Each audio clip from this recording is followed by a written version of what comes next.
반갑습니다. 제가 이 교회에 대해서는 우리 양강진 우리 지부장님하고 우리 유현미 간사님한테 많이 들었습니다. 여러분 이미 잘 아시잖아요, 그죠? 오늘 또 여러분 보고 싶어서 우리 양강진 광주 지부장님 부부가 또 참석하셨어요. 한번 또 여러분한테 인사드리겠습니다.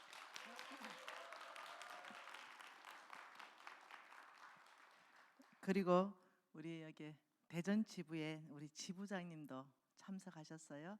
우리 곽정아 지부장님. 네.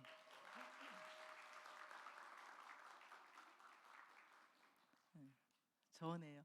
여러분 교회에 와서 사모님에게 여러분 어디죠? 1층의 광장, 네, 1층의 로비, 예, 로비에 그 퍼즐, 교회 그 건물 퍼즐 153, 그 퍼즐로 여러분 이름이 적혀 있는 걸로 153시간을 기도하고 교회를 지었다. 아, 교회 너무 아름답네요.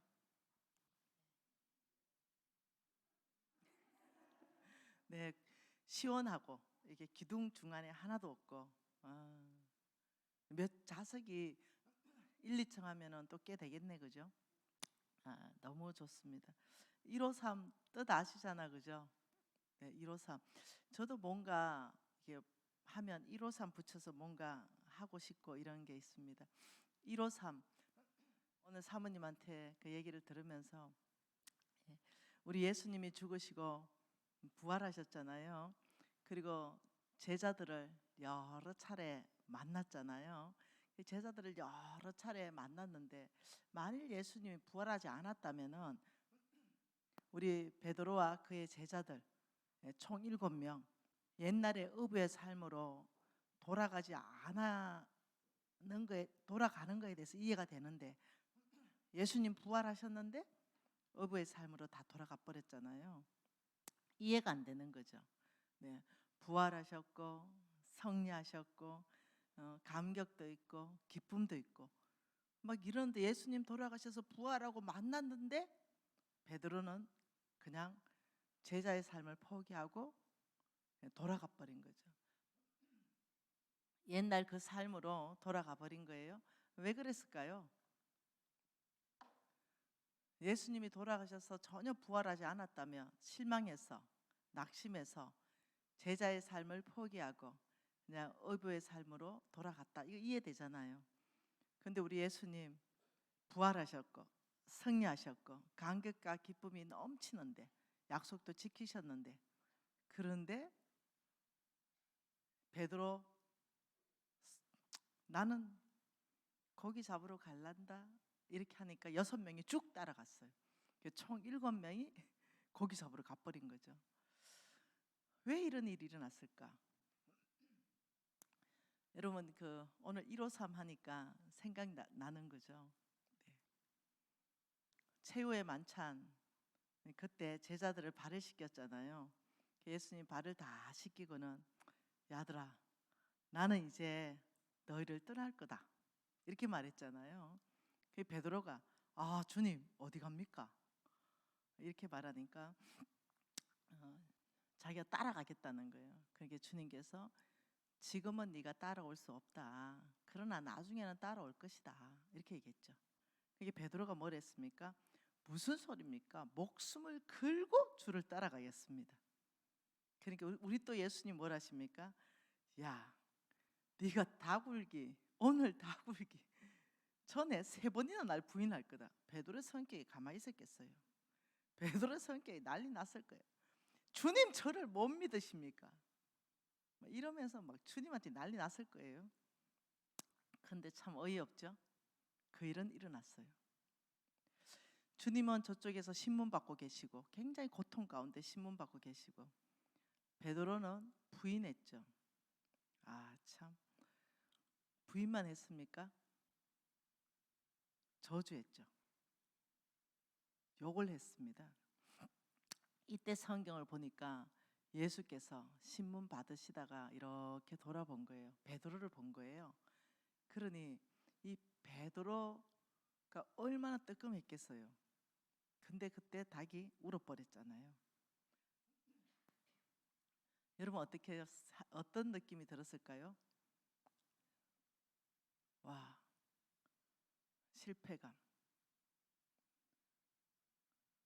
그리고 굉장히 정죄감. 네, 굉장히 힘들었을 거예요. 부활하신 주님을 만날 때 얼마나 기뻤겠어요. 그런데 베드로는 그렇지 못한 거죠. 주님을 배반했죠. 주님을 욕했죠. 주님을 저주까지 했죠. 이러니까 너무 힘든 거예요. 베드로의 마음은. 네. 베드로 마음이 이랬을 거예요. 아, 나 끝까지 부활하신 주님 따라갈 수 있을까? 그리고 우리 주님 앞에 서고 내가 뒤따라가면 사람들이 나한테 손가락질 달지 않을까? 저 베드로 주님을 욕하고 주님을 저주까지 한 저 베드로, 의리 없는 베드로, 배신자 베드로 뭐 이러지 않을까? 이 엄청난 정죄감과 낙심, 실망감 이런 게 사로잡아 버린 거죠. 그러니 어떻게 해요? 제자들하고 다 가버렸어요. 그 고기 잡고 있었죠.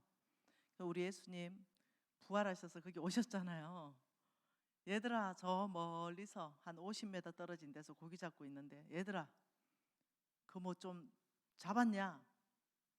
못 잡았댔어요. 배 오른편에 그물을 던져서 고기를 잡으라. 그래서 배 오른편에 그물을 던졌네요. 그러니 큰 고기가 153. 네. 153마리가 딸려왔습니다. 그때 늘 우리 예수님을 사랑했던 요한이 아, 저기 계신 저분이 우리 스승님이시다 하고 소리쳤죠. 그러니까 이 베드로 다혈질 아니겠어요? 스승님이라고? 그러는 순간 그 바다로 바로 뛰어들었습니다. 여러분 아시잖아요. 왜 뛰어들었을까요? 네, 그때는 동력 모터가 없잖아요. 노져서 가는데 예수님을 빨리 보고 싶은 거예요. 그래서 헤엄치는 게 훨씬 빠른 거죠. 그 깊이가 한 40m 이래 되거든요. 얕은 데가 10m예요. 근데 그 길을 첨벙 뛰어들어서 헤엄치고 갔어요. 빨리 갔죠. 예수님 마주했죠. 얼마나 어색했을까. 빨리 가기는 갔는데 얼마나 어색했겠어요. 그리고 곧 따라서 6명 제자가 왔죠. 그때 우리 예수님 숯불 피워놓고 떡을 굽고 계셨어요.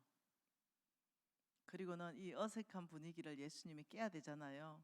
야, 고기 잡아온 거 좀 가져와 봐라. 굽어 먹자. 이렇게 했어요. 그래서 이제 그 통으로 고기를 굽기 시작했죠. 그 이스라엘 성지순례 가면요, 그 153 식당이 있어요. 네, 이 피터스 피시라고 베드로 물고기 이래가지고 그냥 아무 반찬 없어요. 큰 거 통마리로 하나 딱 구워서 딱 그냥 줘요. 근데 그거 보면 눈물 나요. 너무 감격스러워요. 아무 반찬 없이 그거 하나 딱 나오는데 이 고기가 그 고기란 말인가? 네, 왜 그 바다에서 잡은 그 고기거든요. 아, 참. 여러분 이때 베드로와 이제 6 제자가 딱 왔는데 우리 주님 노래 한 곡 부르셔야죠. 요즘 그 임영웅 뜨잖아요. 배신자요, 사랑의 배신자요. 이 노래 한 곡 나와야 되는데 놀랍죠. 우리 예수님 그러시지 않으시는 거예요. 우리 예수님 이렇게 말했죠. 요한의 아들 시몬아, 내가 날 사랑하느냐? 이렇게 물으는 거예요. 한마디도 얘기 안 하시고. 여러분 제가 그 사역을 이제 하고 이제 직장에서는 또 리더로서 우리 식구들이 있고 또 사역에서도 또 우리 식구들이 있고 이제 저는 어떤 리더십을 발휘해야 되는 그런 자리에 있죠. 그래서 저는 여기에서 굉장히 많이 울었습니다. 보통 사람들은 말 못하게 하죠. 네, 말 못하게끔 정확한 장소와 시간과 증거 자료까지 얘기해서 이 사람이 더 말할 수 없을 만큼 몰아붙여서 승리하죠. 우리 예수님은 요한의 아들아 시몬아, 이 사람들보다 네가 날 더 사랑하느냐? 이 질문은 베드로가 가장 자신 있게 예! 라고 대답할 수 있는 질문입니다. 베드로가 가장 기쁘고 즐겁게 예! 제가 주님을 사랑하는지를 주님이 아십니다. 이렇게 대답할 수 있는 질문을 던졌다. 저는 많이 깨달았어요. 네. 일을 하다 보면은 아주 실수하고 실패한 사람들이 있어요. 아주 혼내야 될 일들이 있습니다. 모든 증거도 있죠. 모든 증언도 있어요. 결과도 가지고 있고 통계치가 있고 자료가 있어요. 그럼에도 불구하고 어떻게 그들을 대하고 대화를 해야 되는가? 이 부분에 대해서 많은 예수 그리스도의 온유한 양의 지도력을 배우게 되었습니다. 그래서 제가 바뀌기로 결정했죠. 우리 예수님처럼 참 대답을 이 사람이 가장 잘할 수 있는 대답을 할 수 있도록 질문하는 법을 가정 안에서부터 적용하기 시작했어요. 우리 아들에게 네. 우리 아들이 가장 자신 있게 대답할 수 있는 것, 네, 이걸 늘 가지고 소재를 삼기 시작했어요. 우리 아들이 이미 잘못한 거 알고 있거든요. 네, 이미 우리 남편도 잘못한 거 알고 있고 저도 내가 잘못했으면 잘못한 거 알고 있거든요. 대화하는 법을 바꿔가기 시작했죠. 그리고 우리 주님이 네가 날 사랑하느냐 물으니 주님이 아십니다. 이래 하니 네, 우리 주님께서 내 어린 양을 먹이라. 또 질문하셨죠. 네가 날 사랑하느냐? 내 양을 치라. 또 말씀하셨죠. 네가 날 사랑하느냐? 내 양을 먹이라. 이것도 저에게는 왜 3번씩이나 이렇게 물으셨을까? 아시는데, 이미 사랑하는 거 아신데. 우리 홍승근 목사님이 강의해 준 내용이 기억이 나요. 우리 홍 목사님이 이렇게 말씀하시더라고요. 베드로가 3번 부인했잖아요. 닭이 3번 울었잖아요. 닭이. 그러니 우리 예수님께서 베드로 닭 3번 운 거, 예, 부인했죠, 욕했죠, 저주했죠. 그러니 참 이 3번 베드로에게 자신 있게 대답할 수 있는 그 질문을 던짐으로 참 베드로 안에 실패감, 정죄감, 이 모든 것을 참 없애주고 싶으셨다. 네. 동의되는 얘기입니다. 네, 어떤 네가 그럴 수 있냐? 너 맞아. 이렇게 하지 않았죠. 우리는 잘 쓰는 단어가 네 그럴 수 있냐? 그럴 줄 몰랐네. 근데 예수님 그러지 않으셨죠. 그냥 가장 대답 잘하는 거, 나 사랑하니? 예. 이 질문의 뜻이 뭘까요? 내 어린 양을 치라, 내 양을 먹이라. 이 질문이 뭘까요? 뜻이 그건 이거죠. 너의 모든 실수 허물 내가 다 덮어준다. 묻지도 않는다, 따주지도 않는다. 베드로가 이미 알고 있죠. 이미 실수했고 실패한 거 알고 있는 사람한테 그걸 계속 가지고 끄집어내서 또 얘기하고 또 얘기하는 것은 네, 지도력이 안 나와요. 그렇게 하면 네. 내 지도력, 영향력이 네, 확대되려면 그런 식의 대화는 하시면 안 되는 거예요. 내가 너를 다 용서해 줄게. 이게 다 내포되어 있죠. 내 양을 먹이라, 내 어린 양을 쳐라, 내 양을 치라. 이게 뭐겠어요? 내가 너를 쓰겠다. 너는 하나님께 쓰임받게 되겠다. 이게 또 내포되어 있죠. 죄를 용서할 뿐만 아니라 나는 여전히 너를 신뢰한다. 내가 너를 사랑하는데 조금도 변함이 없다. 더 나아가서 너는 하나님의 양을 먹이는 사역자로 너는 쓰임받을 것이다. 격려하고 위로하고 그런 정죄감으로부터 완전히 자유케 하는 질문이죠. 한마디도 말씀하지 않았어요. 베드로의 실수에 대해서 단 한마디도 말씀하지 않았지만 베드로는 바뀌어버렸죠. 그리고 베드로가 죽을 때 로마 병사에게 얘기했죠. 나는 우리 스승님처럼 똑바로 매달려서 십자가에 죽을 수 없으니 나를 거꾸로 달라. 그래서 베드로를 거꾸로 달았죠.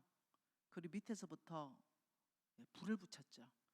그리고 베드로를 태웠죠.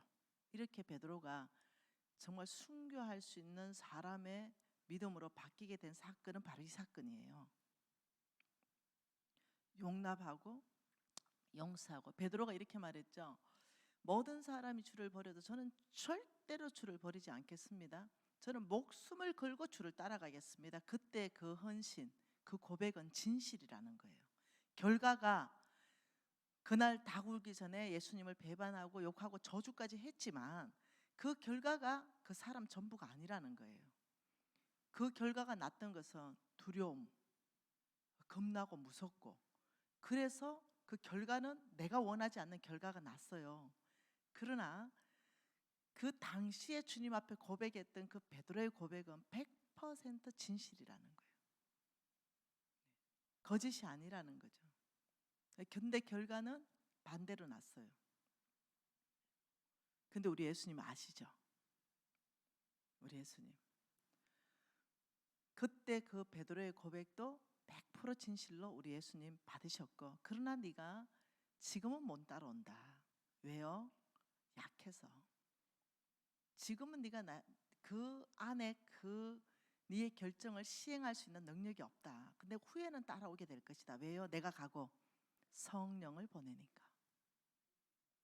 그래서 이제 우리 예수님 40년 공생에 마치고 올라가셨죠. 그리고 오순절이 오죠. 지금은 오순절 기간입니다. 지금 여러분께서 이번 주에 다룰 주제는 굉장히 성경 전체 안에서 중요한 주제예요. 재정이라는 주제는 결코 쉬운 주제가 아니에요. 이 주제를 다루는 데 있어서 여러분 힘으로, 여러분 능력으로 할 수 없다는 거예요. 내 힘, 내 능력이 아니라 성령의 능력으로 내가 재물을 다룰 수 있는 법을 배우셔야 되는 거예요. 그래서 성령의 능력으로 재물을 또 오게 하는 그 어떤 비결이 뭔가, 이 부분을 또 배우셔야 돼요.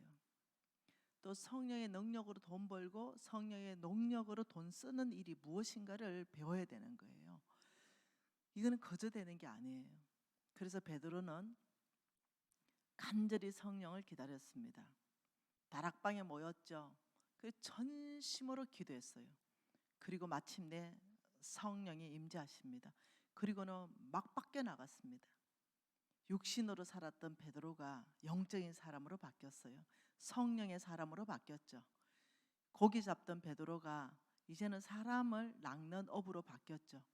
베드로가 설교하면 수천 명씩 주께로 회개하고 돌이키면서 죽은 자도 일어나고 안전뱅이도 일어나는 성령의 역사가 베드로 안에서 일어나기 시작했죠.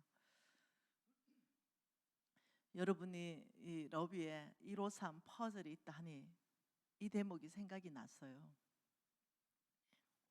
여러분 참 잘하셨어요. 그 153 그 퍼즐에 교인들 이름 전체를 다 적었다는구만요.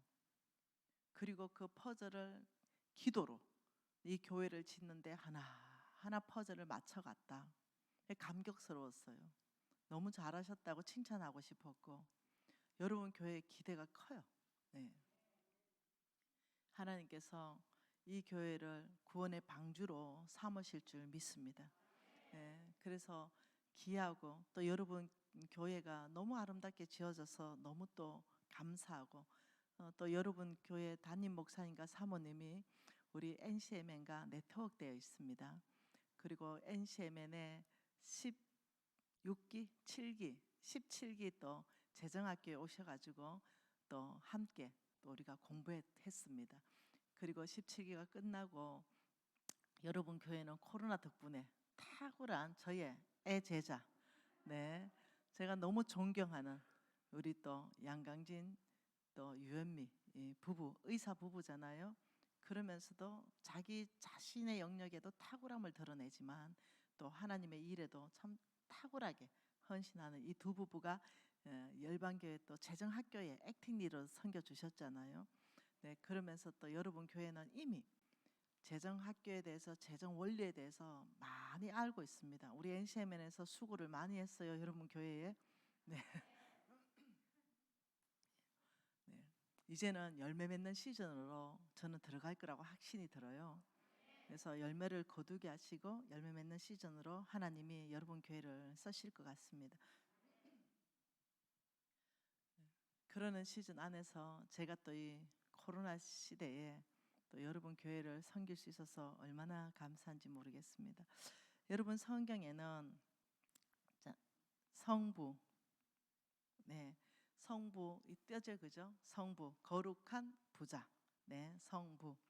자, 속부, 네, 세상에 속한 부자, 네, 성빈, 하나님 나라를 위하여 돈 버는 일에 종사하는 것이 아니라 하나님 명령에 순복하여 하나님 나라를 확장하는 사람들, 네, 그다음 속빈, 세상에 속했고 가난한 사람들 이렇게 했어요. 근데 많은 사람들이 성부에 관심이 많습니다. 그리고 성빈에 관심이 많아요. 근데 네, 저는 여기에 도전하기를 원하는데요. 여기에 도전하는 데서 가장 기본적인 영적 권육들이 있어요. 하나님이 원하시는 영적 권육들이 있는데 이 부분들을 여러분들이 넘어가야 되는 게 있어요. 이 부분에 있어서 제일 제가 안타깝게 생각하는 것이 사람들이 믿음으로 사는 것에 대한 개념이 희미하다는 거죠. 예수 믿고 천국 간다, 이 정도를 믿음으로 생각하는데 저는 오늘 믿음으로 산다는 뜻이 뭔지를 정확하게 이번 4일 동안 전체 강의는 대주제는 믿음으로 사는 삶입니다. 믿음으로 산다 이럴 때 여러분 이미 알고 있는 거, 하나님 말씀에 순종하는 삶, 말씀하신 그 하나님을 신뢰하는 것. 순종은 뭐예요? 이거는 내가 하는 것. 신뢰는요, 이거는 하나님이 하실 일 이거예요. 자, 그럼 믿음이다 할 때 정의 자체는 하나님 음성 듣고 사는 삶, 하나님의 말씀을 따라서 사는 삶, 이게 믿음이란 말이에요. 그래서 내가 믿음으로 산다 할 때는 하나님 말씀에 대한 나의 반응은, 행동은 뭐냐면 순종하는 것. 이 순종이라는 것은 행동입니다. 행동. 네, 그렇다면 여러분이 믿음으로 산다 할 때 제가 많은 교회를 다니면서 참 믿음도 있고 교회 헌신도 많이 했는데 놀랍게 결과가 잘 안 나고 그 자녀들에게도 결과가 잘 안 나는 사람들을 상담한 적이 많습니다. 네, 저는 상담을 많이 하거든요. 근데 이 비밀을 모르더라고요. 믿음으로 사는 삶에 대한 비밀을 몰라요. 그래서 그 비밀에 대해서 오늘 한번 알고 싶은데요. 하나님께서는 우리를 축복하기 전에 중심을 보신다 그랬죠. 사람은 외모를 보거니와 나 여호와는 중심을 본다 이렇게 말했어요. 하나님이 보시는 것은 달라요. 중심입니다. 사람은 뭐라고요? 외모입니다. 외모는 말 그대로 키나 뭐 스펙이나 집안이나 뭐 인물이나 이런 게 다 외모죠. 학벌이나 이게 다 외모예요. 근데 놀랍게도 하나님은 성경의 사무엘상에 뭐라고 말하냐면 나는 중심을 보고 사람을 뽑는다. 너희들은 외모를 보고 뽑지. 하나님이 사람을 쓰시는 기준은 명확하게 중심이라고 얘기했다는 거죠. 이것이 저와 여러분에게는 굿뉴스잖아요. 중심. 네, 안 생겨도 괜찮아요. 중심은 똑같아요. 키 안 커도 괜찮습니다. 중심은 똑같아요. 집안 안 좋아도 괜찮아요. 중심은 똑같습니다. 학벌 안 좋아도 상관없어요. 중심은 똑같아요.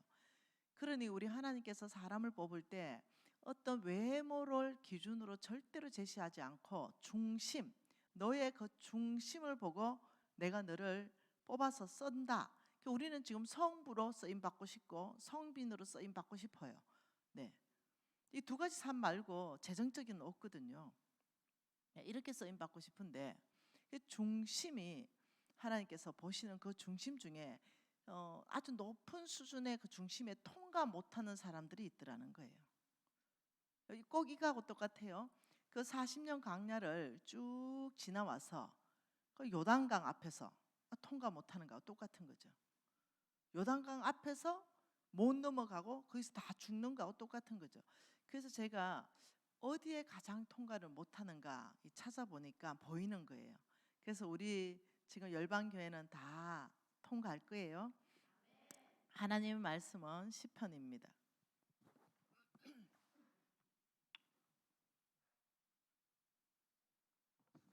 시편 105편입니다.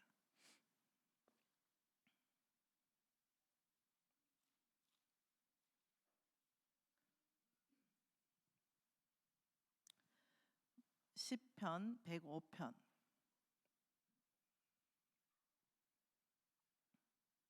15절 한 절 보죠. 14, 15, 16절 세 절 한번 봐보죠. 제가 읽을 때 몽땅 그냥 같이 읽으면 됩니다. 그러나 그는 사람이 그들을 억압하는 것을 용납하지 아니하시고 그들로 말미암아 왕들을 꾸짖어 이러시기를 나의 기름 부은 자를 손대지 말며 나의 선지자들을 해하지 말라 하셨도다. 그가 또 그 땅에 기근들게 하사 그들의 의지하고 있는 양식을 다 끊으셨도다. 하나님께서 행하신 일입니다. 네, 그 땅에 기근들게 했다. 그리고 그들이 의지하는 재물, 양식이죠. 그들이 의지하는 재물을 다 끊어버리셨다. 이게 하나님이 행하신 일입니다. 근데 그 이유를 그 위로 얘기하고 있습니다. 15절에 나의 기름 부은 자를 손대지 말라. 나의 선지자를 해하지 말라. 여러분, 가장 하나님께서 이렇게 정확하게 심판하는 몇 군데 용서하고 용납하고 이해하고 또 기회 주고 세컨드 찬스, 서드 찬스 계속 주는데 어느 영역에서는 아주 엄격하게 바로 심판하는 부분들이 있습니다. 그 부분들, 하나님이 사람을 쓰는데 뭘 본다고요? 중심을 본다 그랬죠.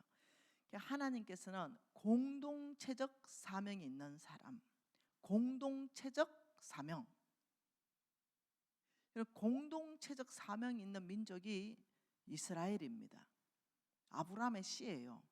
그러면서 이 공동체적 사명이 있는 그 사람들을 지금 시편 105편에서 계속 보호하는 장면들입니다. 4절에는 뭐라 그럽니까? 여호와의 그의 능력을 구하라, 그의 얼굴을 구하라, 이렇게 말했어요. 그러면서 5절에는 아브라함의 후손을 택하시고 이렇게 말했어요. 그리고 8절에는 뭐랍니까? 그의 언약, 천대에 걸쳐 명령하신 말씀을 영원히 기억하셨다. 아브라함과 맺은 언약이다. 또 10절에 뭐라 그래요? 이스라엘에게 하신 영원한 언약이다. 또 11절에 뭐라 그래요? 가나안 땅을 내게 주어 너희에게 할당된 소유가 되게 하셨다. 하나님께서는 이 아브라함의 씨들 그 전체를 하나님께서는 확장시키셔서 가나안 땅에 들어가게 해서 가나안 땅에 하나님의 나라를 세우는 계획이 있으십니다. 이스라엘 민족, 이 아브라함의 씨들에게는 하나님의 나라를 이 땅 가운데 세운다는 것, 이 중요한 미션이 있어요. 비전이 있습니다. 사명이 있죠. 근데 이들의 앞길을 가로막은 그 민족들은 하나님께서 끝까지 대대로 싸웠습니다. 그거 다 멸하셨죠. 그래서 교회는 공동체적 사명이 있습니다. 교회는 예수 그리스도의 몸으로, 교회는 온 땅에 예수 그리스도가 누구인지 알리고 구원의 방주 역할을 하면서 똑같습니다. 이스라엘 민족이 가나안 땅에 들어가서 하나님의 원칙, 하나님의 길, 하나님의 방법대로 그 땅이 경영되어지는 것, 하나님 나라를 세우는 것, 이게 목표였거든요. 교회도 마찬가지예요. 교회가 세속화되면 안 돼요. 교회는 달라야 됩니다. 교회는 하나님의 원칙과 가치관과 하나님의 길과 방법이 통해야 됩니다. 이 교회거든요. 교회가 잘못할 수 있어요. 좀 실수할 수 있거든요. 네, 모세도 실수했죠. 아브라함 실수했습니다. 굉장한 실패했죠. 네, 다윗은 더 큰 실패를 했죠. 살인까지 저지르면서. 네, 그렇지만 하나님이 용서하시고 용납하시고 또 쓰셨는데, 그런데 어떤 경우는 묻어버리고 하나님이 끝내버리고 그 즉시 심판해버리고 이런 사건들이 계속적으로 일어난다는 거죠. 근데 우리가 이 성경을 읽으면서 하나님이 어떤 것을 굉장히 미워하시고 싫어하시는가를 빨리 눈치를 채야 되는데 여전히 그 일을 계속하는 거예요. 그리고는 나는 복받기를 원한다 이렇게 생각하는 거죠. 그게 이제 믿음과 연결이 안 되는 거죠. 믿음이라는 것은 교회 출석한다고 생기는 게 믿음이 아니죠. 믿음이라는 것은 주여 주의 이름을 부른다고 생기는 게 믿음이 아니에요. 주여 주여 하는 자마다 다 내가 모른다 이렇게 했어요. 그 믿음이다 이러면 내가 교회 주일날 잘 나가고 헌금 잘하고 주의 이름을 부르고 기도하면 나는 믿음의 사람이라고 생각하는데 그게 착각이라는 거죠. 네. 그러면서 주께서 말씀하시길, 왜냐하면 이때 여러 사람, 여러 민족, 여러 어떤 족속들이 이 하나님께서 기름 부은 자를 대적했거든요. 모세를 대적했습니다. 그래서 하나님은 화가 났죠. 땅을 벌리고 다 묻어버렸습니다. 왜 그럴까요? 하나님이 세운 그 민족의 지도자 모세를 대적할 때 하나님의 미션을 끌어가는 데 있어서 굉장한 도전을 받습니다. 모세가 실수했죠. 실패했잖아요. 그죠? 민수기 12장 말씀 아니겠어요? 구스 여자 데리고 왔죠. 실수했습니다. 실패했어요. 구스 여자 데리고 오면 안 되거든요. 이방 여자예요. 근데 데리고 온 거예요. 오늘날로 바꿔볼까요? 네.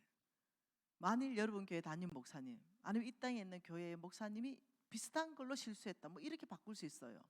그러면 땅 파고 묻어버리죠. 네. 다시는 올라오지 못하도록 그게 공구리까지 쳐버리죠. 네. 근데 하나님 놀랍죠. 놀랍죠. 이렇게 말하는 거죠. 네. 이 모세가 이 모세예요. 그리고 모세 밑에 누가 있었습니까? 미리암이 있었고 여기 아론이 있었잖아요. 그리고 여기 또 모세, 여기는 또 미리암이에요. 그리고 아론입니다. 그리고 여기 모세예요. 자, 이쪽에는 사역의 건이고 이쪽에는 가정의 건입니다. 그런데 성경에 보니까 뭐라 그래요? 미리암과 아론이 모세를 막 비방했다 그러잖아요. 막 비방하니까 모세가 비방받을 짓을 했거든요. 근데 비방했어요. 근데 주께서 뭐라 말씀하셨습니까? 나의 기름 부은 자를 손대지 말라. 나의 선지자를 해하지 말라. 여러분, 믿음이라는 것은 비방받을 짓을 했어요. 근데 믿음은 뭐냐? 말씀에 내가 반응해야 돼요. 저 모세는 기름 부은 하나님의 종이고 선지자입니다. 이거를 처리하려고 하는 거죠. 누가? 백성들이요. 자, 이런 사건이 또 일어났습니다. 그거는 다윗에게서 일어났죠. 이 다윗이 왕으로 기름 부었어요. 근데 건강하지 않는 사울 왕이 다윗을 죽이려고 할 때 큰 굴에 들어갔습니다. 이게 아주 깊은 굴이에요. 한 300명씩 이렇게 있는 굴이거든요. 이 굴이 이래요. 이렇게 생겼어요. 근데 여기에 다윗이 군사들이 다 모여 있었죠. 근데 여기 입구에 여기 사울 왕이 볼일 보러 들어왔습니다. 그때 다윗이 가서 사울의 왕복을 어떻게 해요?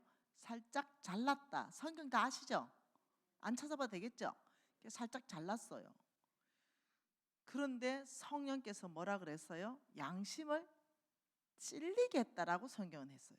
성령께서 양심을 찔렸다. 왜?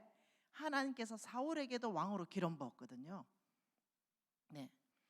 하나님께서 사울을 아직까지 정리하기 전이에요. 그런데 다윗이 그 왕복을 살짝 베니까 그것은 뭐예요? 하나님의 세운 건의에 다윗이 뭔가 상처를 입힌 거예요. 그러니 하나님이 굉장히 깊이 찔리겠습니다. 그리고 하나님께서 기회를 한 번 더 주죠. 다윗에게. 다윗을 쓰고 싶은데 실패했죠. 다윗이. 첫 번째. 여기 손대면 안 되거든요. 두 번째입니다. 사울 왕이 여기 다윗 또 잡으러 왔습니다. 그리고 여기는 그냥 사울 왕의 군사들의 텐트가 이제 이 왕의 텐트 중심으로 이렇게 쳐 있었죠. 그런데 성경에 보니까 뭐래요? 하나님께서 그들을 깊이 잠들게 하셨더라. 누가 잠들게 했어요? 하나님이요. 깊이 그들을 다 재워버렸어요. 그러니 다윗의 군사는 이리와 가지고 사울 텐트까지 들어갈 수 있었어요. 두 번 찌를 것도 없이 죽일 수 있는 찬스입니다. 그때 죽이자 그랬죠. 근데 다윗이 놀랍죠. 이렇게 말합니다. 하나님께서 기름 부은 자를 내 손으로 치는 것을 금하였습니다. 하나님께서 전쟁에 나가서 죽게 하거나 병들어 죽게 하거나 하나님의 소관이라. 다윗은 오늘 시편 105편에 이 하나님의 엄중한 경고를 알아들었어요. 뭐라고요? 나의 기름 부은 자를 손대지 말고 나의 선지자를 해하지 말라. 하나님이 세웠고 하나님이 죽이실 겁니다. 이 부분에 대해서 하나님이 살아계셔서 이 거룩치 못한 이 일을 심판하실 거라는 믿음을 가져야 됩니다. 내가 처리하려고 해가 되는 게 아니라고요. 여러분 교회가 왜 깨지는지 압니까? 대부분 여기서 깨지는 거죠. 여기서 교회가 쪼개지고 교회는 또 깨지고 교회는 힘들어지는 거죠. 왜요? 저는 여러분 교회 모르겠습니다. 아직 어떤 사건인지 한 번도 들어본 게 없으니까. 우리 양간진 간사님하고 대화도 한 번도 안 해봤어요. 이 교회 상황에 대해서. 여러분이 어떤 교회에 어려움이 있었는지도 저는 전혀 몰라요. 어느 교회 가나 저는 동일한 얘기를 하는 거예요. 이 계속적으로 한국 교회든 전 세계 교회든 이 어려움을 겪는 게 바로 이 문제거든요. 예를 들어서 장로가 조금만 잘못했다 이러면 그냥 그 장로를 그냥 완전히 없애버리려고 그러는 거예요. 만일 담임 목사님이 조금만 잘못했다 이러면 완전히 그냥 파가 두 파 세 파로 그냥 쫙 쪼개져 버리는 거죠. 그리고 으쌰으쌰해서 다 데리고 나가버리고 이런 일들이 계속 있는 거죠. 왜 그럴까요? 하나님의 시선은 그 잘못에 집중되어 있지 않아요. 그 잘못은 처리합니다. 다윗 처리했어요. 아들 데려가 버렸습니다. 모세 처리했습니다. 그 아름다운 약속이 딱 안 데려 들어갑니다. 처리하셔요. 하나님 사울 처리했습니다. 죽여버렸습니다. 하나님의 때에 하나님의 방법으로 하나님이 기름 부은 사람들 처리합니다. 근데 우리 교인들이 여기에 대해서 항복할 수 있느냐? 여러분 이게 믿음이거든요. 믿음이라는 게 뭐라고요? 믿음이라는 것은 하나님이 말씀하신 거에 대해서 내가 반응하는 거. 그럼 하나님께서 그렇게 말씀했잖아요. 기름 부은 자를 손대지 마라 라고 했으면 이 말씀에 대해서 아버지 주께서 알아서 하실 일입니다. 저는 교회가 하나 되고 연합하며 거룩해지는데 중보기도자로 있겠습니다. 여러분 이것은 굉장히 높은 수준의 믿음이라는 거예요. 근데 이 정도 수준의 믿음으로 가면 돌파가 일어난다는 거죠. 모든 영역 안에서 돌파가 일어나는 거예요. 여러분 생각해 보세요. 모세가 만일 여기에 아론이 그 미리암이 가정에 이게 가정이잖아요. 가정의 건의에서 미리암이 모세를 따로 불러가지고 따끔하게 뭐라 할 수는 있어요. 가정의 권위가 있으니까. 그런데 미리암과 아론이 비방한 거예요. 막 비방한 거예요. 그러고 나니까 온 공동체에서 집단 거역하는 일들이 막 발생하고 이런 일들이 일어나기 시작하고 이래요. 여러분 아셔야 됩니다. 하나님께서는 이 가정 건의에서 모세만 딱 불러서 뭐라 한 게 아니라 비방한 거예요. 비방은 훈육하고 다르죠. 훈계하고 다르죠. 성경에는 비방했더라. 바깥에 나가서 막 얘기한 거예요. 이것이 굉장히 위험하다는 거죠. 그래서 예수님이 심판하러 오셨죠. 우리 하나님께서 이 세 사람의 얘기를 들으셨다 이랬죠. 성경에 보니까. 그러면서 뭐라 그럽니까? 미리암 이리 오고 아론도 이리 와라. 내 종 모세를 비방하기를 두려워하지 않냐. 죄를 누가 졌다고요? 모세요. 모세가 죄를 졌습니다. 그런데 누구한테 문둥병이 나옵니까? 미리암요. 여러분 아셔야 됩니다. 공동체적 사명에 있는 교회를 대적하면 안 돼요. 그래서 여러분 이런 말이 있습니다. 교회를 깨고 대적한 집안이 잘 되는 집안이 별로 없더라. 나중에 가보면 그 자녀손이 이런 얘기가 있다시피 이런 교회의 공동체적 사명이 있는 교회 자체를 깨려고 하거나 이런 것은 굉장히 위험합니다. 근데 많은 사람들이 참 탁월해요. 네, 너무 헌신되어 있어요. 너무 괜찮은 사람인데 여기에 못 넘어가더라는 거죠. 그래서 믿음에서 미끄러지는 거죠. 근데 이 사람은 자기가 장로이고 자기가 권사이고 자기가 안수집사고 이러니까 믿음 있는 줄 아는 거죠. 그 중심에 공동체적 사명에 있는 교회를 다 깨고 공동체적 사명에 있는 선교단체를 다 깨고 네, 그 교회 안에 잘못이 있을 수도 있죠. 그 선교단체 잘못이 있을 수도 있죠. 네, 그 문제만 해결하려고 하는 것이 아니라 하나님 앞에 들고 나가는 게 아니라 이러는 사람들을 많이 제가 본다는 거예요. 그래서 안타까워요. 너무너무. 왜냐하면 너무너무 돌파하고 싶고 너무너무 믿음으로 살고 싶고 정말로 자녀 손들이 복되게 살고 싶은데 그런데 그거를 못하는 거예요. 헌신도 하고 봉사도 잘하고 헌금도 잘하는데 그걸 못하는 거예요. 이 공동체적 사명이 있는 바로 이 교회를 어떻게 섬겨야 되는가? 이 주의 종들이 부족할 수 있거든요.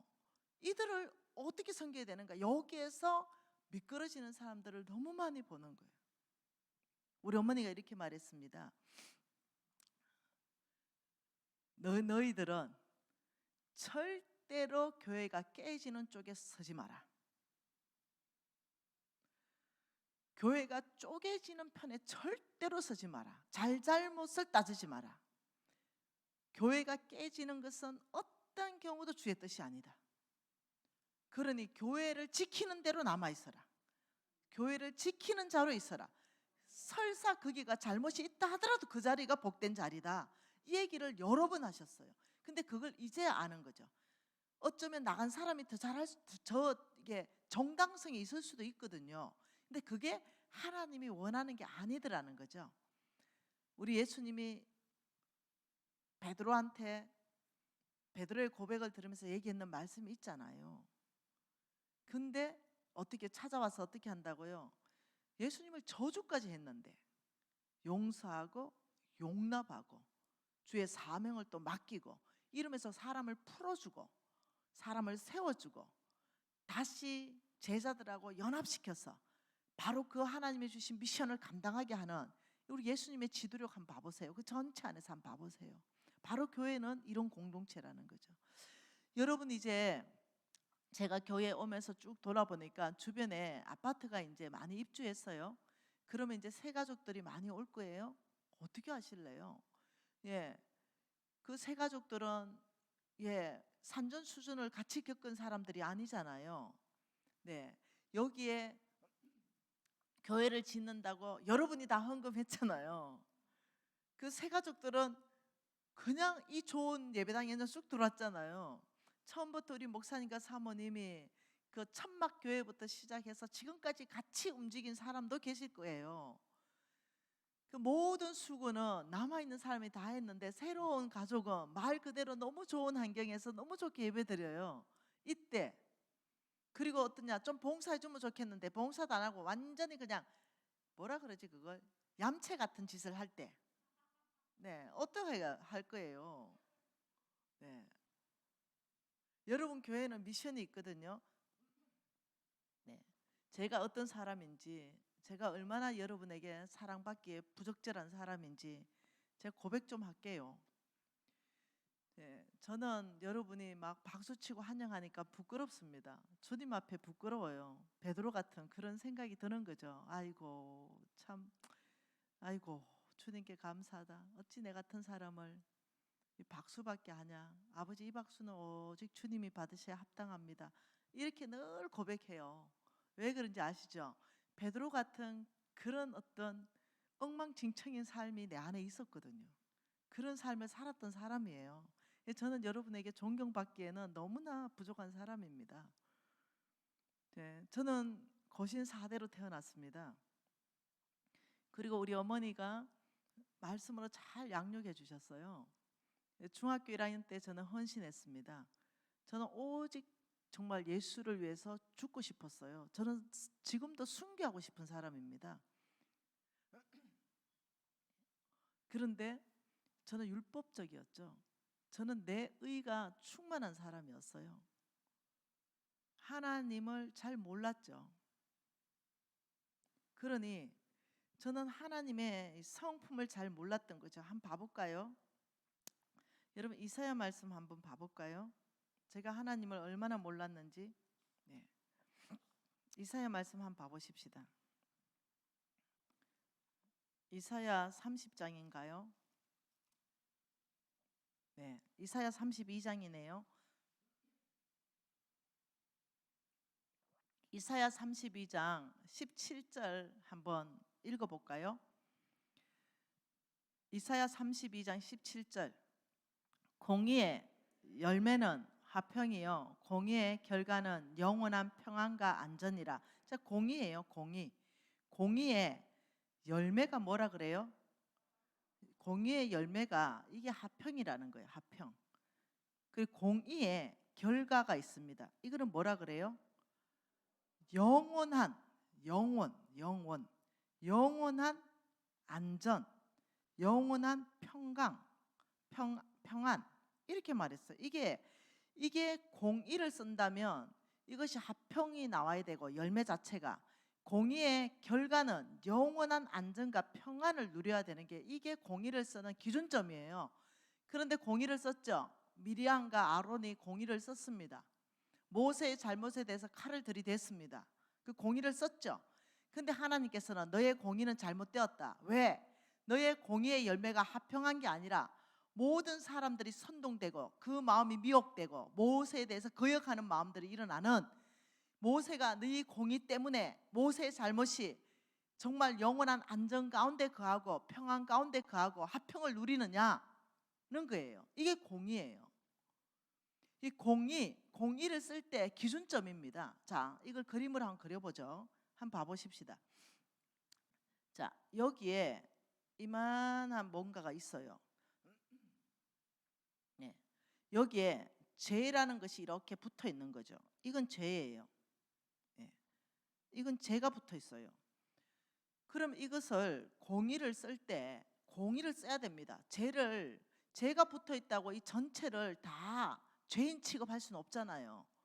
이 전체를 다 죄로 취급할 수 없잖아요. 그러니 이 공의의 칼을 가지고 이렇게 떼서 죄를 이렇게 이 사람에게 분리해 주는 것, 그래서 이 사람이 정결해서 하나님께 더 쓰임받게 해주는 것, 이게 공의의 칼이에요. 네. 그런데 이렇게 안 하죠. 네. 죄만 딱 이 사람이 분리할 수 있도록 도와주고 양육해주고 지지해주고 응원해주고 용납해주고 용서해주고 격려해주지 않죠. 죄만 분리될 수 있도록. 사람은 응원받고 지지받고 나를 신뢰하고 이러면은 그 죄로부터 이길 수 있는 힘이 나와요.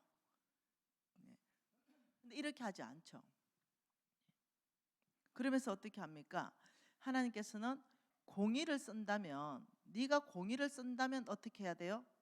네가 공의를 쓴다면은 열매가, 너로 인한 그 공의가 화평한 열매를 맺고 안전한 결과가 오는가, 평안한가, 이게 기준점. 믿음으로 산다는 건 바로 이거예요.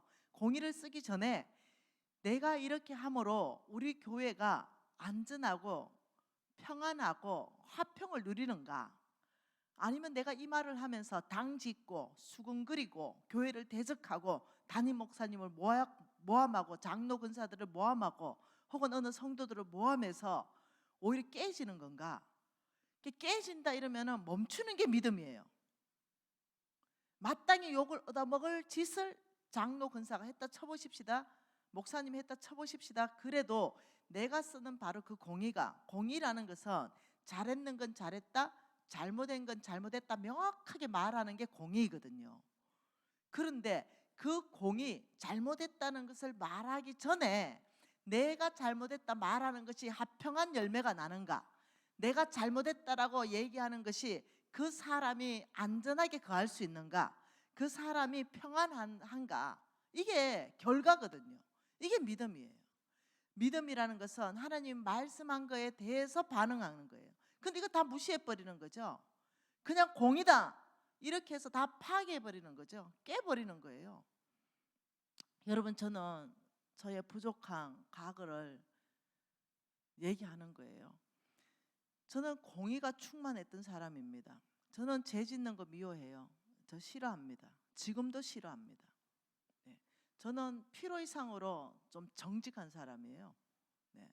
말하지 않아도 되는 것까지 얘기해가지고 전 세계가 다 압니다. 네.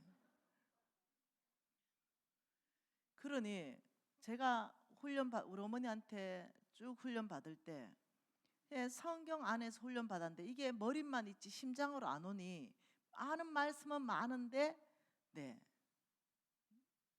잘 적용을 못하는 거죠. 저는 여러분 알다시피 제가 20대는 한미모했습니다. 지금보다 20kg가 덜 나갔으니까 키 166에 몸무게 40.7 이래가지고 진짜 미스 코리아 나가라 했다니까요. 지금 이 얘기하면은 거짓말로 들릴 것 같아요. 네, 그랬죠.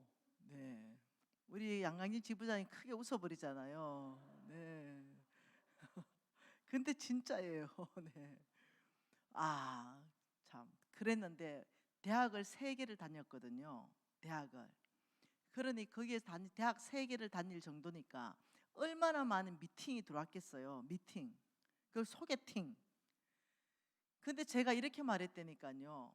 나 고신사대야. 아무 남자하고 내가 미팅하고 이러지 않아. 우린 뼈대 있는 가문이다. 이렇게 얘기했어요.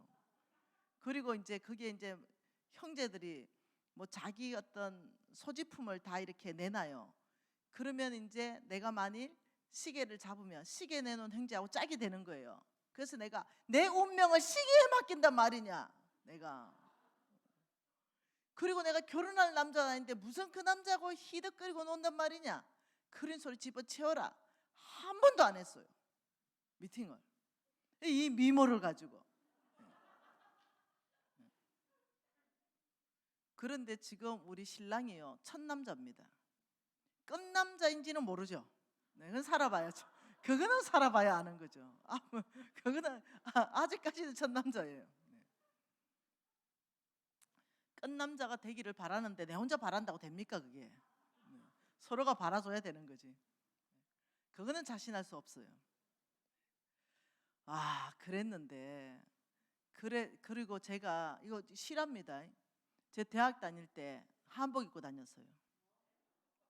우리 대학 다닐 때가 미니스커트가 유행할 때 아닙니까? 미니스커트.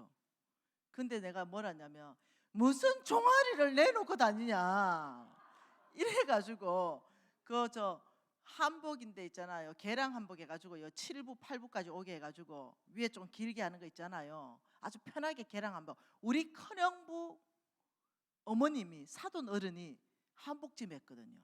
대구에서 서문시장에서. 그래가지고 제가 한복을 몇 부를 맞춰가지고 그걸 입고 다녔어요. 그리고 아무렇지도 않았거든요. 왜냐하면 우리의 것이고 길게 입으니까 뭐 종아리 안 드러나서 좋고 이래서 다녔어요. 그 정도로 어떠냐면은 보수적이었어요. 폐쇄적이었다. 보수는 좋은 얘기입니다. 폐쇄적이었죠.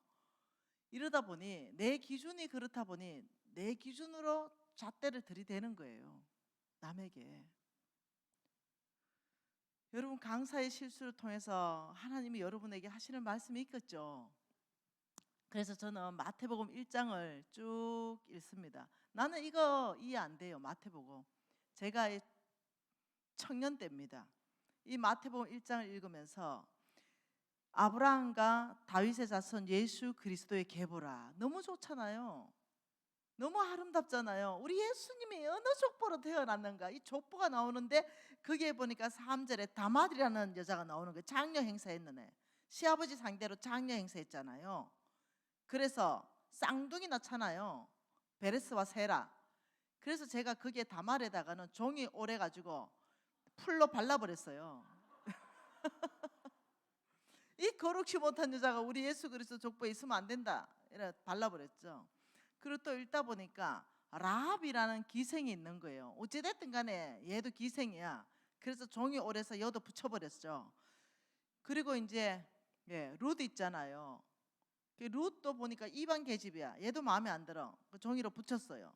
제일 마음에 안 드는 여자는 우리아의 아내 바세바입니다. 왜 문 열어놓고 모욕하고 이래가지고 종이 오래가지고 딱 붙이고 꼬표까지 쳐놨어요. 그리고는 이제 16절에 가서 야곱의 부인 마리아, 이 거룩한 자매, 내가 살고 싶은 삶, 이 마리아에게는 황금색을 칠해놨어요.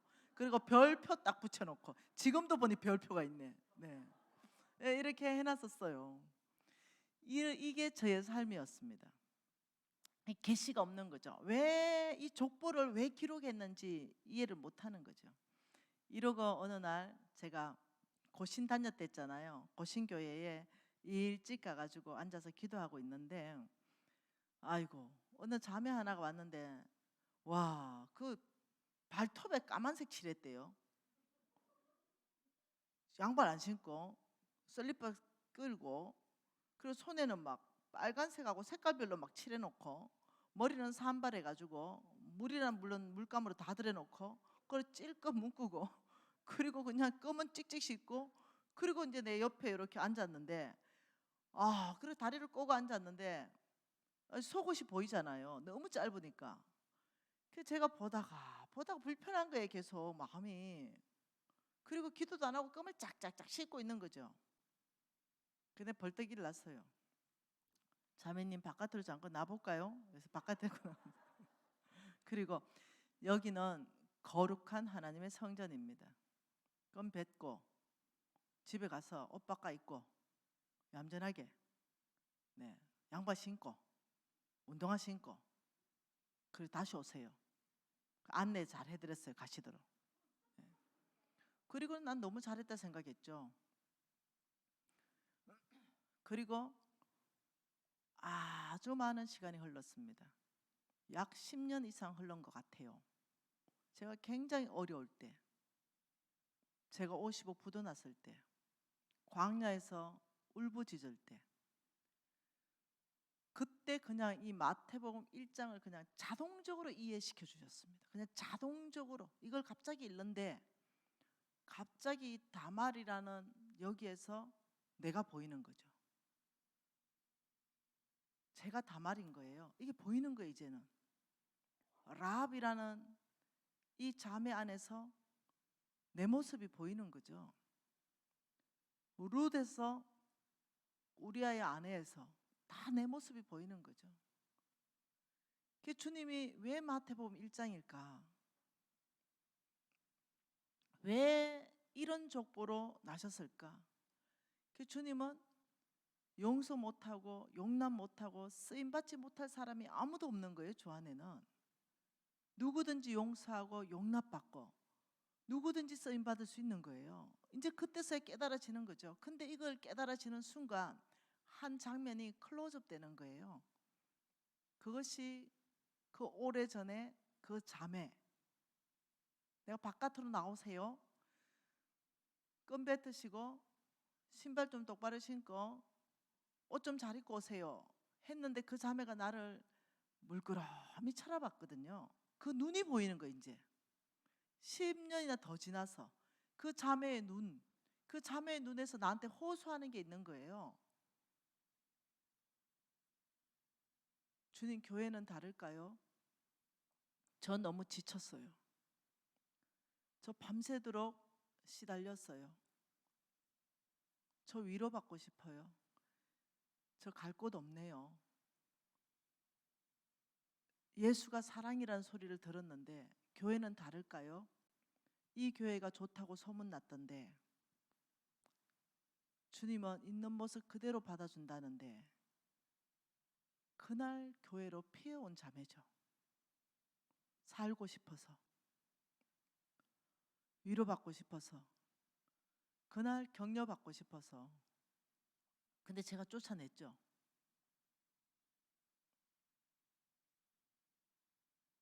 너무 슬펐습니다. 어떻게 할 수가 없었습니다. 주님께 너무너무너무 죄송하고, 그 한 영혼이 나갔다가 안 왔죠. 대선 통곡하는 날이었어요.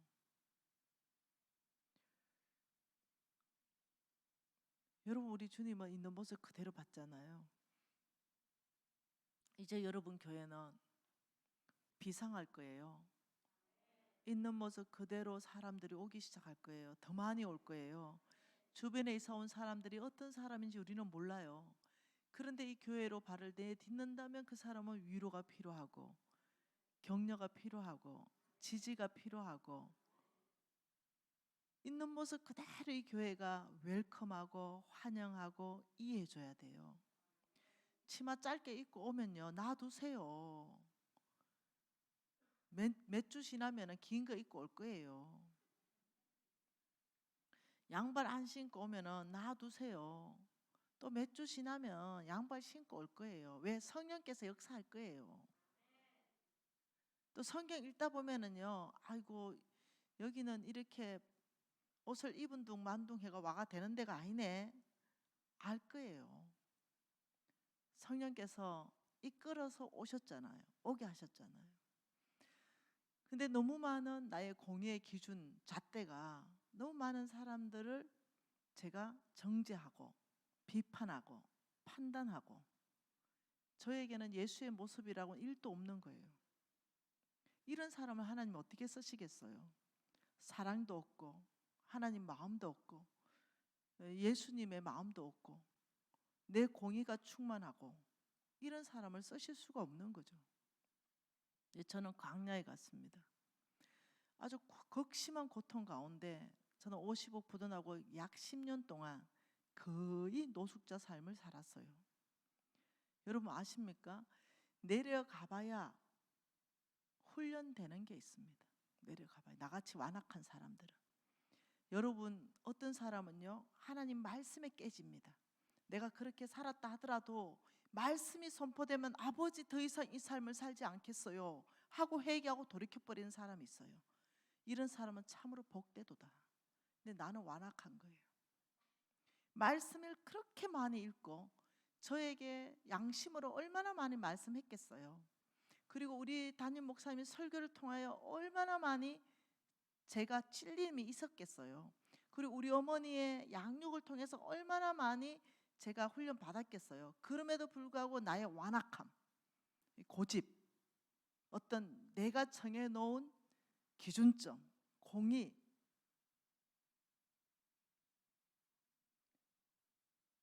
하나님이 쓸 수 없었죠. 제가 영적 지도자한테 한번 대적한 적도 있었죠. 내 위에 리더에게 크게 대적한 적이 있었죠. 제가 그 일로 죽음을 통과합니다.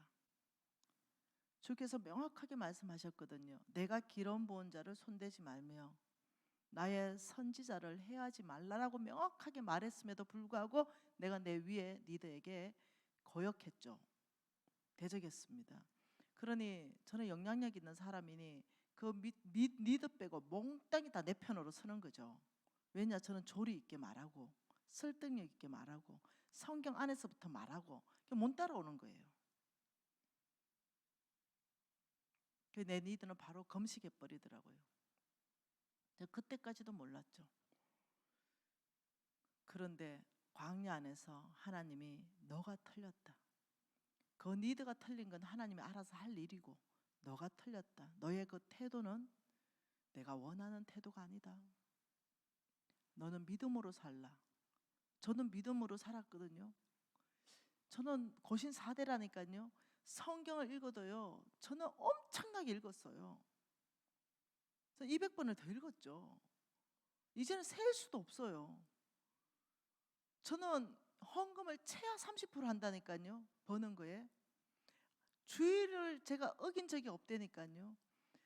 저는 중고등부 선생, 저는 교회에서 봉사, 저는 이 여전도의 회장, 이러면 교회 봉사란 봉사는 다 했거든요. 근데 주님께서 나한테 하신 말이, 제가 광야에 있을 때 따라 믿음으로 살아라. 충격이었어요. 내 믿음은 무엇이란 말인가? 이 뭔가 하나님의 원하는 어떤 수준의 이 믿음이 안 따라가는 거예요. 제가 알게 되었죠. 그리고는 제가, 하나님, 믿음으로 사는 것을 저를 가르쳐 주십시오. 하나님, 저 성장하고 싶어요. 저 달라지고 싶습니다. 주님, 저 쓰임 받고 싶어요. 아버지, 시시하게 살고 싶지 않아요. 하나님, 저를 수술하기 시작했습니다. 저의 내면 안에 저의 중심을 먼저 수술하기 시작했어요. 그리고 가장 높은 수준의 믿음은, 믿음이라는 것은 내가 원하는 걸 믿는 게 믿음이 아닌 거예요. 나는 이제까지 이 땅에 살면서 굉장히 착각하고 살았습니다. 뭐냐? 내가 원하는 거, 그걸 믿고 살았죠. 이 땅입니다. 그 하나님이에요. 여기에서 내가 원하는 게 있어요. 내가 원하는 것. 이게 있죠. 집 사는 거 원하잖아요. 땅 사는 것도 원하고, 우리 아들 서울대 가는 것도 원하고, 하버드 가는 것도 원하는 거예요. 이것을 주여 믿습니다, 주여 믿습니다, 이렇게 한다고 서울대 가지는 게 아니라는 거예요. 이게 믿음이 아니라는 거죠. 원래 한 아는 자매님이 저한테 연락이 왔어요. 간사님, 저는 하나님 하라는 거 다 했고, 그리고 우리 아들은 또 공부도 잘하고 서울대 갈 수 있는 실력에 딸막딸막하고, 혹은 갈 수 있는 실력이 되고, 근데 제 믿음이 확실하게 서울대 가는 거에 대한 믿음을 제가 확실히 갖습니다, 막 이래요. 그건 자매님이 원하는 거죠. 하나님께서 이 아들을 서울대 합격시켜 준다고 말씀하셨냐고. 그건 아니래. 믿음의 기반이 잘못됐어요. 모든 부모가 다 믿습니다 이러면은, 그럼 서울대는 터지겠다 내가. 이게 아니다. 믿음은 내가 원하는 걸 믿는 건 믿음 아니다. 그럼 믿음은 뭘까? 믿음이라 하나님이 약속하신 것, 하나님이 언약하신 것, 하나님이 말씀하신 것, 이걸 믿는 게 믿음이에요. 여러분, 나는 이렇게 사업장에 붙여놨어요. 내 시작은 미약하였으나 내 나중은 심히 창대하리라. 이거 내 붙여놓고 망했잖아요. 이거 내 믿음이 100%였다니까요. 시작은 지금 좀 작게 시작하지만 하나님께서 나를 축복하셔서 내 나중은 심히 창대하게 될 거야. 여기에 대한 믿음이요 1%도 흔들림이 없었다니까요. 정말로. 믿음은 또 두 번째 가라면 서럽잖아요, 제가. 그런데 망했어요. 왜요? 그 앞에 하나님이 언약하신 걸 못 본 거죠. 그 앞에 하나님께서 뭘 했어요? 정직하게 행하고 부지런히 주의 얼굴을 구하면 내 나중은 심히 창대할 것이다. 이렇게 말씀하신 거예요. 하나님 말씀은 그 앞에 두 가지 조건이 있다는 거죠. 근데 저는 정직하게 행하지 않았어요. 뇌물도 쓰고 사업 나오면서 출애굽기에 뇌물은 주지도 말고 받지도 말라 했죠. 출애굽기 한번 찾아볼까요? 출애굽기 23장입니다. 출애굽기 23장 8절에 말씀하죠. 뭐라고 합니까? 너는 뇌물을 받지 말라. 뇌물은 밝은 자의 눈을 어둡게 하고 의로운 자의 말을 굳게 하느니라. 이게 바로 믿음이거든요. 하나님께서 이미 말씀하신 것이 뭡니까? 뇌물 주지 말라. 그 뇌물 받지도 말라. 이유는 밝은 자의 눈이 어두워져 버린다. 그러니 정확한 분별력과 판단력, 통찰력을 다 없어져 버린다는 거예요. 그러니 부정직한 일을 같이 행하게 되는 거죠. 선량한 사람들이 피해를 보는 거예요.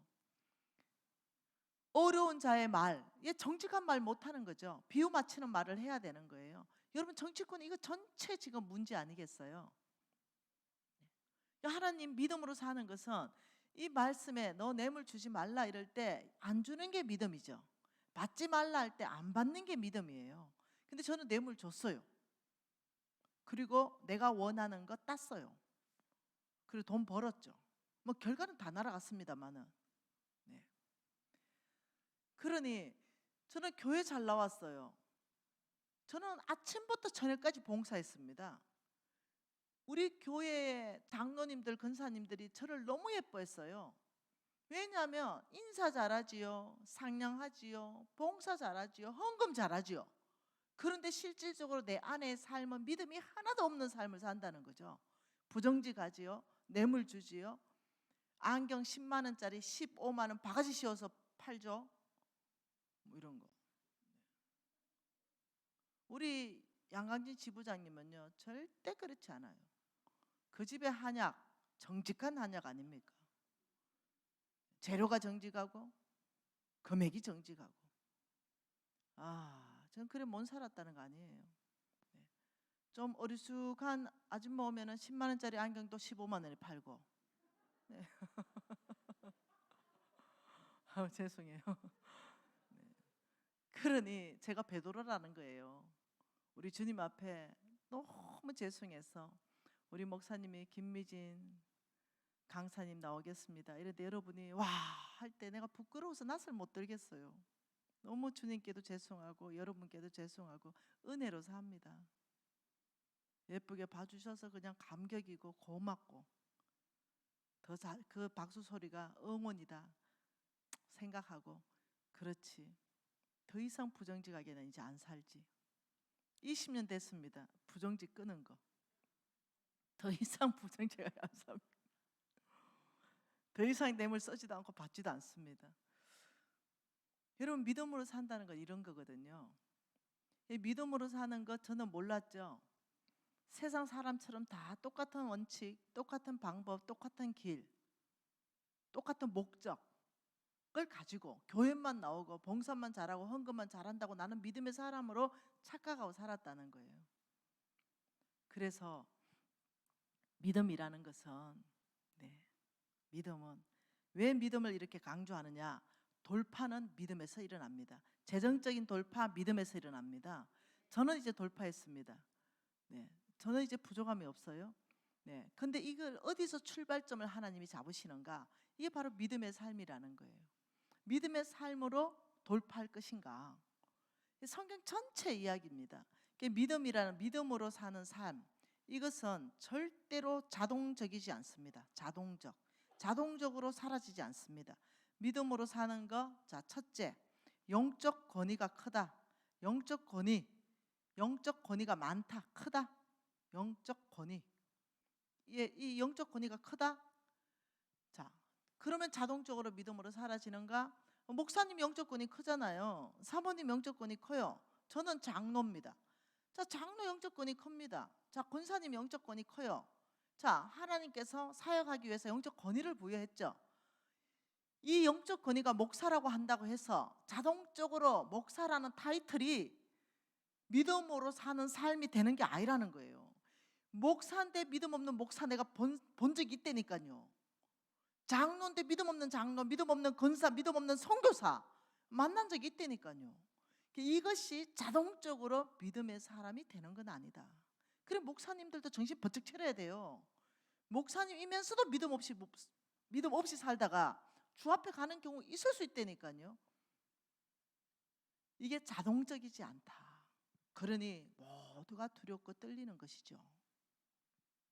여러분 신학 박사들 보세요. 얼마나 성경 말씀을 많이 압니까? 바리새인들 보세요. 근데 주님께서 해치라는 무덤이다. 말씀을 많이 안다. 말씀을 안다. 그것도 무지 많이 안다. 이렇다고 해서 자동적으로 믿음으로 사라지는 게 아니라는 거예요. 세 번째, 신앙의 연수가 10년, 20년, 50년 나 모태 신앙 5대야.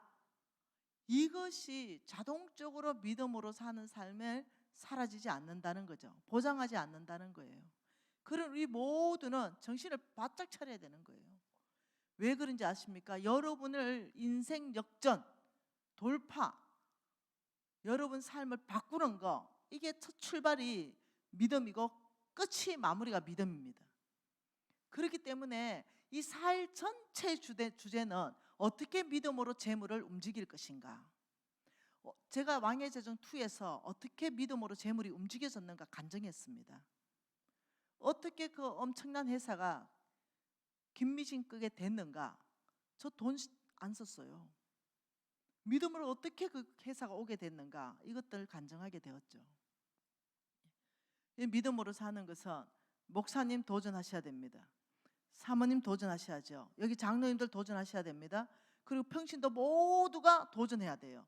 그래야 사라지는 것이 내가 모태신앙이고 내가 말씀을 200독을 읽었고 내가 영적 권위가 크다, 장로다. 아니요. 우리 하나님 말씀하시길 너 믿음으로 살아라. 나한테 이렇게 했다니까요. 여러분, 그러면 우리는 믿음으로 사는 것은 어떨 때 사라지는가? 어떨 때 믿음으로 사는가? 자, 우리 예수님은 이 땅에 어떻게 오셨어요? 우리 예수님은 첫째, 온 인류를 구원하기 위해서 왔습니다. 우리 예수님은 둘째, 사단의 마귀의 일을 멸하기 위해서 오셨습니다. 우리 예수님은 셋째, 우리의 삶의 롤 모델을 제시하기 위해서 오셨어요. 그러면 우리가 뭔가 의문이 들었다. 아, 믿음으로 어떻게 살지? 라면 어디로 가서 배우면 돼요? 예수님요. 왜? 우리의 삶의 롤 모델을 제시하기 위해서 왔었기 때문에. 그래서 예수님한테 배우면 최고 잘 배우는 거예요. 그럼 우리는 믿음으로 사는 거 배우잖아요. 누구한테 배워요? 예수님. 우리는 예수님한테 가서 배우는 거예요. 그러면 예수님께서 가르쳐 주시죠. 히브리스 말씀을 통해서 믿음으로 사는 것을 가르쳐 주시죠. 히브리스입니다. 히브리서 10 몇 장이죠? 히브리서 6장입니다. 자, 히브리서 말씀의 5장입니다.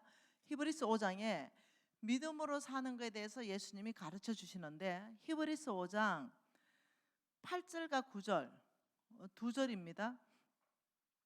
자, 히브리서 5장 8, 9절 두 절 같이 읽겠습니다. 그가 아들이시면서도 받으신 고난으로 순종함을 배워서 온전하게 되셨은즉 자기에게 순종하는 모든 자에게 영원한 구원의 권한이 되셨다. 우리 예수님은, 자, 예수님은 믿음으로 사셨습니다. 승리하신 분이에요. 그런데 놀랍게도 순종함을 배웠다 이렇게 했어요. 순종은 뭐예요? 순종은 믿음으로 사는 행위잖아요.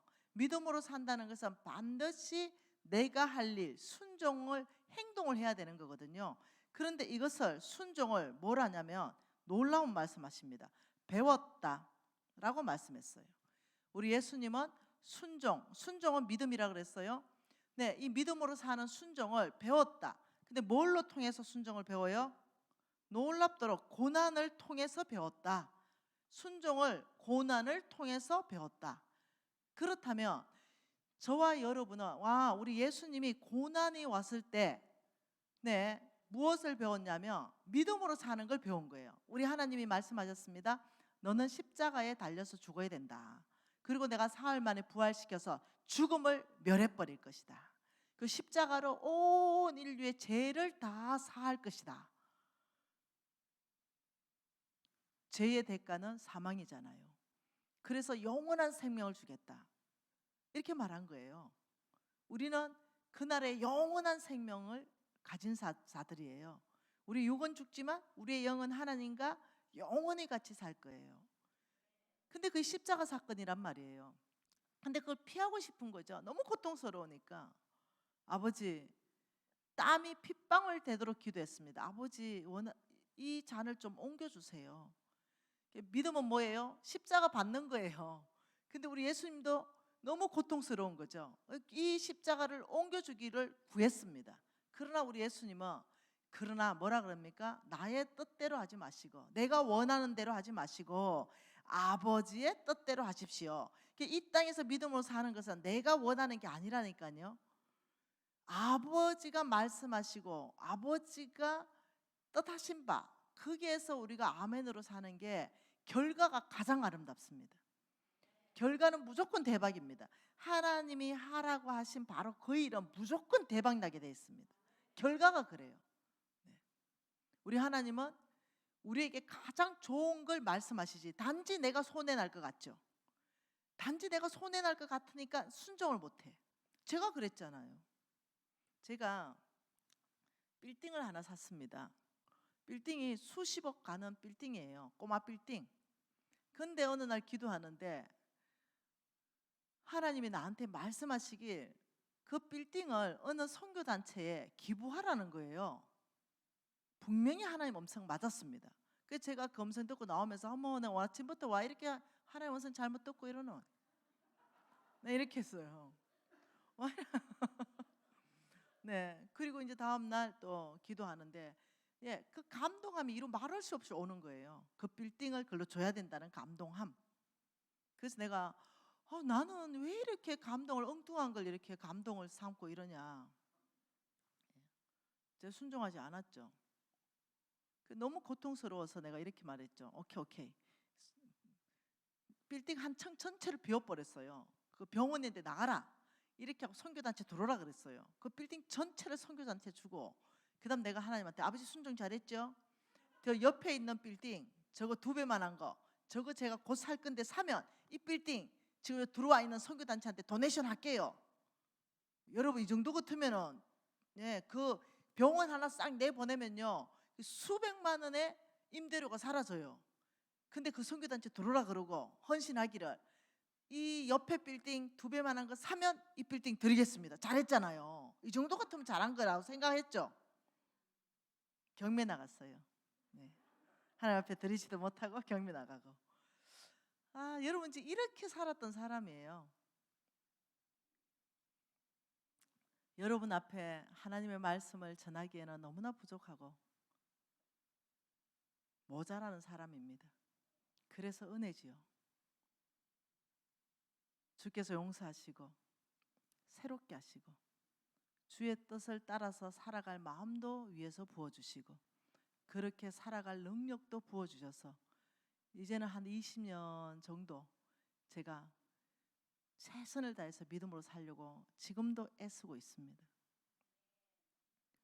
여러분, 하나님이 내가 원하는 거, 우리 예수님도 이 땅에서 십자가가 옮겨지는 걸 원하는 거였어요. 그러나 아버지 내 뜻대로 마옵시고 아버지 뜻대로 하십시오. 이게 믿음입니다.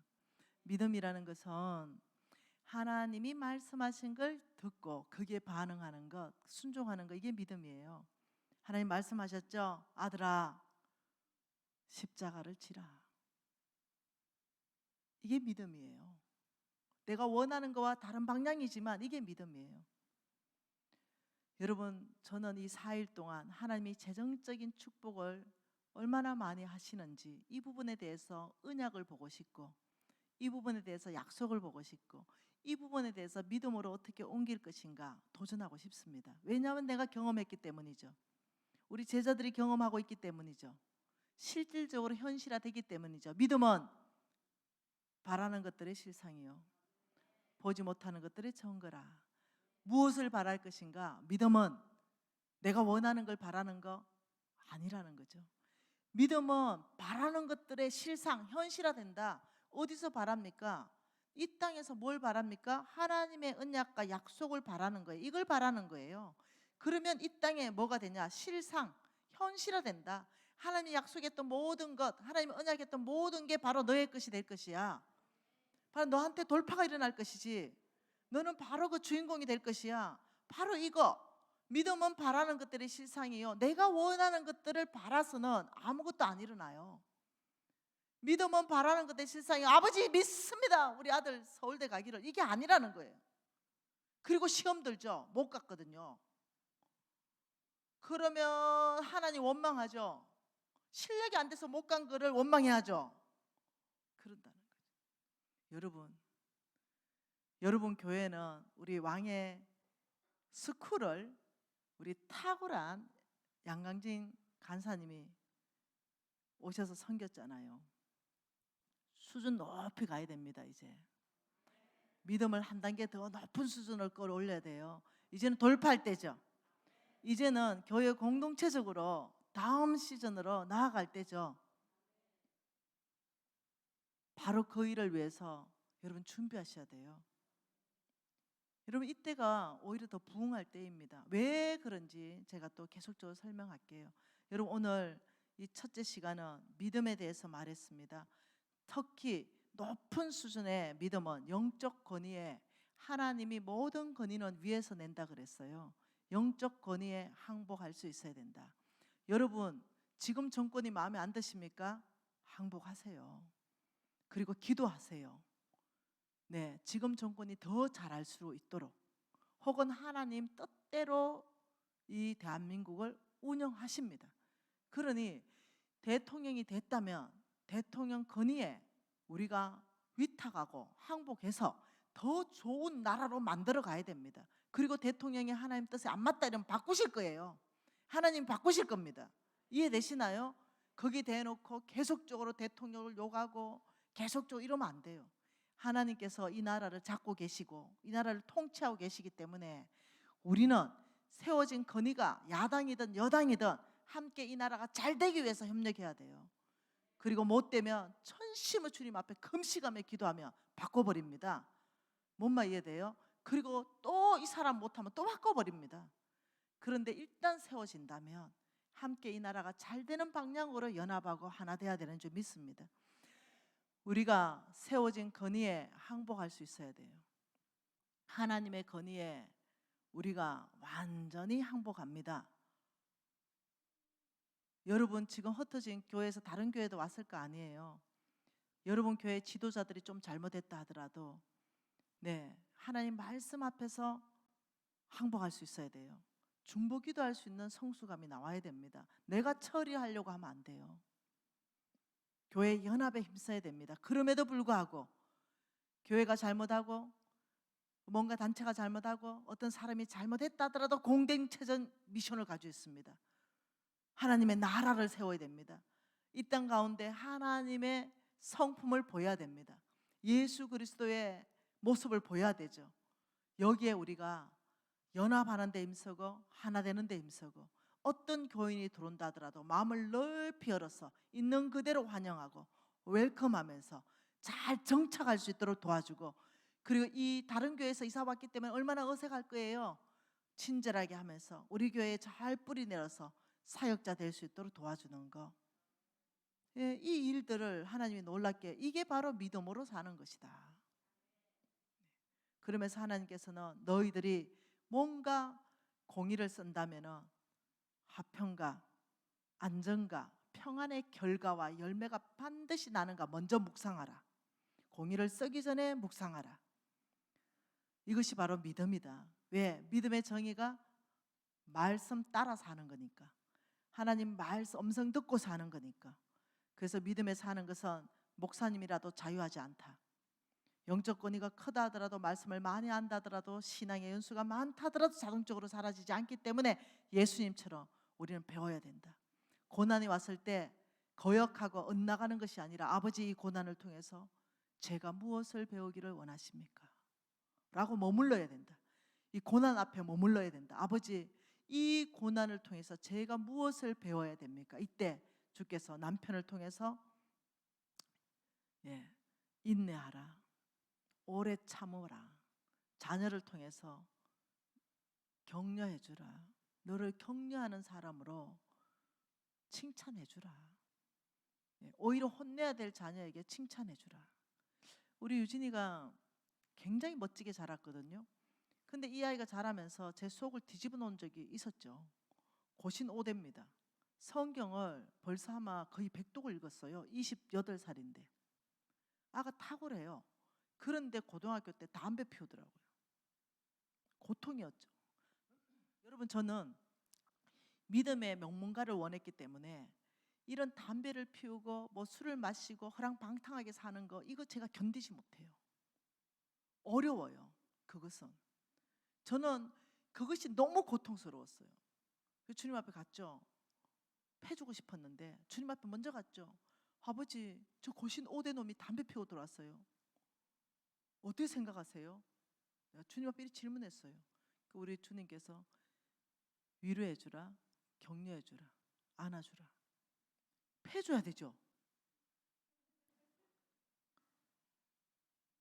그런 일로 패줬으면 우리는 다 눈 하나 뽑혔을 것 같아요. 팔 하나 다 잘리고. 그래서 위로해 줬어요. 격려해 줬죠. 아들아, 그럴 수도 있지. 그랬더니요, 한 달도 못 가서 항복하더라고요. 어머니, 용서해 주세요. 제가 고신 5대로서 믿음의 명문가로서 이래 살면 안 됩니다. 회개합니다. 어머니, 지금부터 영원히 담배 끊겠습니다. 끊어버렸잖아요. 안 피워버린 거. 한 2-3달 피우더니 딱 끊어. 지금까지. 아이들은 격려와 위로, 이 부모에게서 하나님의 대리자로서 봐야 되는 거죠.